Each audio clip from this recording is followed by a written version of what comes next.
Hi friends, ഉമ്മാക്ക് ചട്ടിച്ചോറ് വേണമെന്ന് പറഞ്ഞിട്ട് പുറത്തിറങ്ങിയതാണ്. അവളെ സഹായിക്കാൻ ഒരു കൈ കൊടുത്ത് നോക്കിയതാണ്. ഇപ്പൊ ഞാൻ ബേസിലായി. അപ്പൊ നമ്മൾ ഈ കടയിലേക്കാണ് വന്നത്. കുറച്ചു നേരം വെയിറ്റ് ചെയ്യണമെന്ന് പറഞ്ഞു. പിന്നെ ഞങ്ങൾക്ക് ആകേണ്ട ഒരു സമാധാനം എന്താണെന്ന് വെച്ചാൽ സാധനം തീർന്നാൽ അലമാരിൽ ഷോക്ക് വെച്ചിട്ടുള്ള ചട്ടി ബിരിയാണി ചട്ടിച്ചോറ് എടുത്ത് തിന്നാന്നുള്ളത്. ഈ കുട്ടിക്കാണെങ്കിൽ ഒരു സാധനത്തിന് മണം പറ്റില്ല. എന്നാ കാണുന്നൊക്കെ മണത്തോക്കും വേണം. ചട്ടിച്ചോറിട്ട് സന്തോഷം തന്നെയാണ് മുഖത്ത്. പണ്ട് ചീനച്ചട്ടിയിൽ മീൻ പൊരിച്ചിട്ട് അതിനകത്ത് ചോറിട്ട് നിന്ന് ടേസ്റ്റ് ഒന്നും ഇല്ലാന്ന് ഉമ്മ പറഞ്ഞു ലാസ്റ്റ്. ഓൾക്ക് പിന്നെ ഇവിടെ പോയാലും സൂപ്പ് മതി. ഇനി പ്രസവമൊക്കെ കഴിഞ്ഞിട്ട് കുട്ടി വരുന്നേരത്തേക്ക് പാല് വേണ്ട, സൂപ്പ് മതിപ്പാന്ന് പറയുന്നതാണ് എന്റെ പേടി. ഞാൻ പിന്നെ ചട്ടി ബിരിയാണി എടുത്ത് ബിരിയാണി ചട്ടി ഇല അതന്നെ ടേസ്റ്റ് ഒക്കെ സെയിം. പിന്നെ ഇപ്പൊ തണുപ്പൊക്കെ അല്ല, അപ്പൊ കുറച്ച് ചൂട് ഇതിലുള്ള വേണ്ടിയിട്ട് ഞങ്ങൾ പാർക്കാണ് പോയത്. അവിടെ ഊഞ്ഞാലണ്ടപ്പോൾ ഈ ഗ്രൂപ്പിന് ഊഞ്ഞാലാടണത് 5-6 മാസം കഴിഞ്ഞാൽ തൊട്ടിലാട്ടേണ്ട ആളാണ്. ഈ കൊണ്ടോണോ മൊത്തം ഉപ്പാണ്. എന്തുപ്പാണെന്ന് ഒരു ഐഡിയ ഇല്ല. ഞാൻ ആദ്യമായിട്ടാണ് എന്തായാലും ഇങ്ങനെ കാണുന്നത്. പിന്നെ നമ്മൾ ലുലു കയറി. ഞാൻ അതിന്റെ ബാത്റൂം പോയി. ആ ചെങ്ങനെ നമ്മൾ ബാത്റൂം കണ്ടിരുന്നു. ഇയാൾ നമ്മൾ വീഡിയോ ഒക്കെ കാണുന്നുണ്ട് പറഞ്ഞു.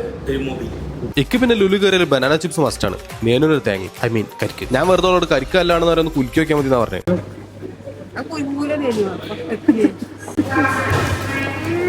സാധനം വാങ്ങിയപ്പോൾ ഉമ്മനൊക്കെ പാക്ക് ചെയ്യുന്നുണ്ട്. നല്ല എഫിഷ്യന്റ് പണിക്കാരി. യൂസ്വലി ഈ വീഡിയോ കാണുകയാണെന്നുണ്ടെങ്കിൽ നിങ്ങൾക്ക് നല്ലൊരു പണിക്കാരനെ കിട്ടിയെങ്കിൽ ഓഫർ കൊടുത്തോളി.